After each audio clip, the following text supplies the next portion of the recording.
Solids, liquids, and gases are the most common states of matter. Throughout your entire life, you've seen substances that can exist in more than one phase, such as water. Water can be a solid, it can be a liquid, or water vapor.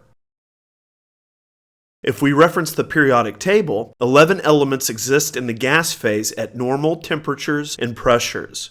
These are hydrogen, oxygen, nitrogen, fluorine, chlorine, helium, neon, argon, krypton, xenon, and radon.